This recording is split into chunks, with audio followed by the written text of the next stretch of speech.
Hello, everybody, and welcome to another episode of SeaPort Tycoon. The game developer has the pain to play his game on his own as a first person, and of course, this is the case because playing straight out of the developer's console also bears the risk that there is some bug or something or a freeze that leads to some unexpected results during a presentation, which should not be the case, definitely. Anyway, uh, it's the first video after the summer break. The break was rather related to not putting much effort into communicating with you guys, so sorry. Uh, but the development has been continuing. I used some of the time to put in some progress, and I really hope you're going to like the result out of it. So today I wanted to show you the progress that has been implemented, and I hope you like it. And if you have some comments or some remarks, please let me know down in the comment section below. Please follow the development either on Steam, on YouTube, or on IndieDB, and I would love to read your comments and see what you think about it. So for today's presentation, actually this was my summer setup of a port. So still a small map. And what happened so far is I have, as a very first thing, I have implemented traffic jams. So now the port is exposed to some sort of traffic jams that occur during handling of the containers.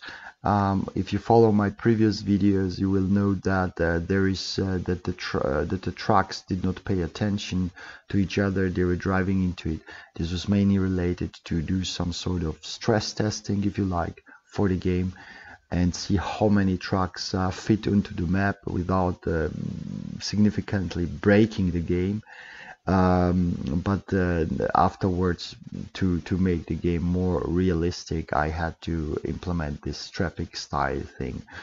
It's still, I would say, up to, let's say, 90% finished. There are still some small behaviors that I would like to fix, but nevertheless, the trucks are moving smoothly. They are staying in their in queues. They are waiting until it's their turn to get into the containers, to the cranes, and then to move on and finally to leave the port. So we have now a nice traffic jam here, and I think the next steps that will be related to this development will be to balance it a little bit more, to not run into such huge traffic jams that might occur here. But generally I think I like it very much. Still, this kind of behaviors, this is what I had on top of my mind when I was saying it's running up to 90%. It's related simply to the waypoint management that are related to this game. And of course, also I wanted to keep it very simple, so behind every street there is a set of waypoints stored, and I wanted to keep it more flexible, meaning that I did not want to allocate particular waypoints that are related to a crane, so it should be more dynamic, more easy, and in that sense more provide more capabilities to how to play the game here in this context. I think one of the bigger challenges was, so to whoever is working on pathfinding models and waypoint models for his own games, if some developers are watching this, is of course that then some unexpected behaviors are appearing from the objects that need to move, and in particular when they should start to search for new routes. In this, so behind the scenes, um, in the code itself, it has been also considered that something like this will happen, and a lot of debugging is related to this. But it's turns out to be fairly simple, so that with various minor changing of variables, the trucks can find a new path. And I'm saying this because this is, I think, a very good foundation for future development of the traffic system itself, because then the implementation of multi-lanes, etc., will be much more easier than if this would be not that flexible, if I can put it in that way. What happened so far? More, I have just rescaled. If you compare it to my previous screenshots and videos, I have rescaled a little bit the trucks. They got a little bit smaller. This also led to rescaling also of containers, but I think this is pretty cool because for future developments, also the aspect of laying on tracks and moving cranes will be much more easier. And also maybe when the game development will move to forklifts at some point in time, this will provide also more flexibility, because from a visual point of view there is no space, and if one is putting here some tracks, then this can move without bigger collision. What will require definitely a little bit more time is to also review. So it's working, but I'm still not very happy with the crane movement itself and the logic. But this is related to this type of cranes rotating, and also in the coal sector. Oh, I forgot to put here the mining cranes, or for the resources, for the commodities themselves, the cranes. The effect is much less dramatic for the gas oil stations and gas stations, where the trucks are going to pick up this thing. One of the minor bugs, you can see it placing docks for gas and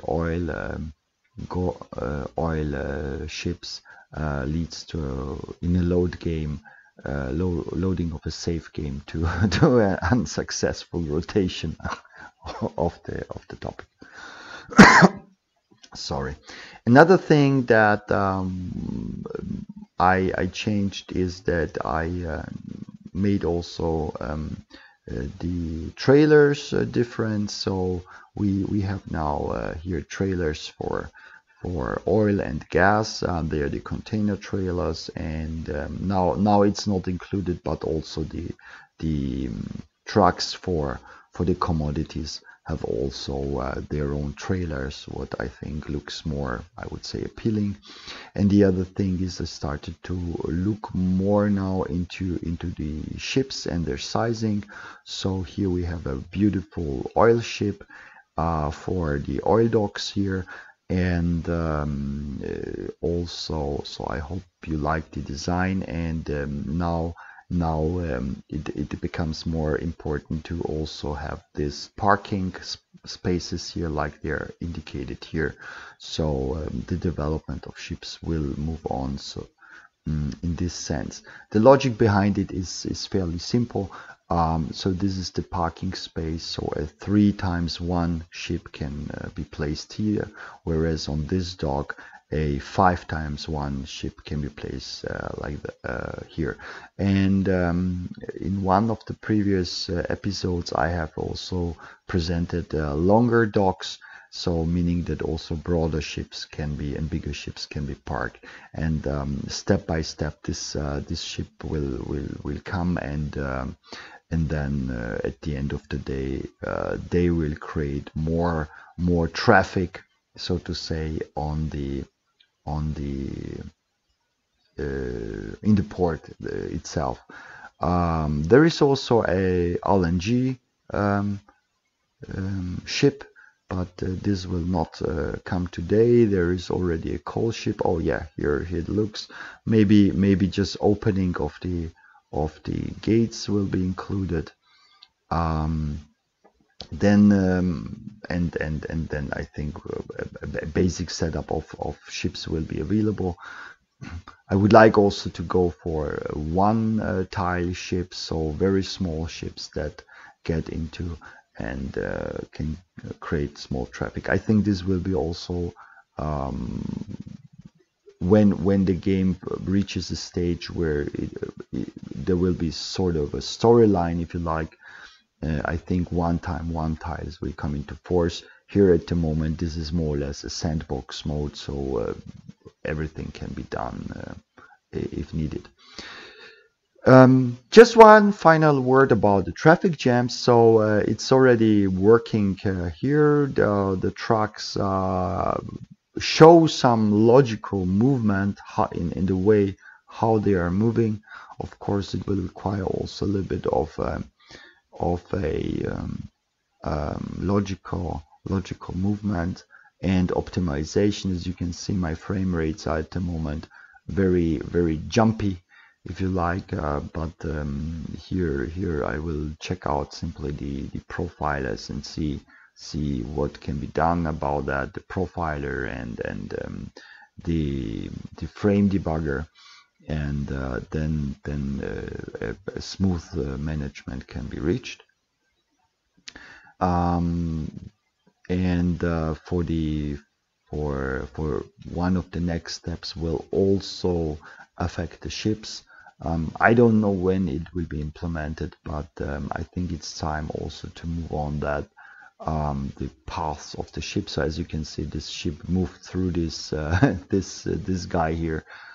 So to implement something similar here as well, and also attach this thing to the depth of the port itself, so smaller ships can move on easily on not that steep areas, but the deployment of bigger ships should require also a depth generation, which can be done here, something like that, right? So it can be done. So and then a bigger ship could be done here. So also the calculation of paths for bigger ships should be possible, and then in this case, for instance, a two times whatever ship, so a ship in a width of broadness of 2 or width of 2 could go through this range and beneath this bridge.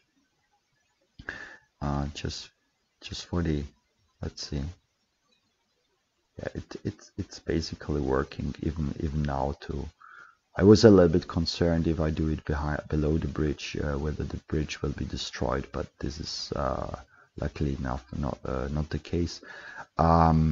And of course, the proactive changing of the environment in terraforming during the game will have also an impact. So definitely some blockers. So if buildings are here somehow placed, or bridges, then of course the terraforming should be blocked, so that nothing will be destroyed during the gameplay by some accident.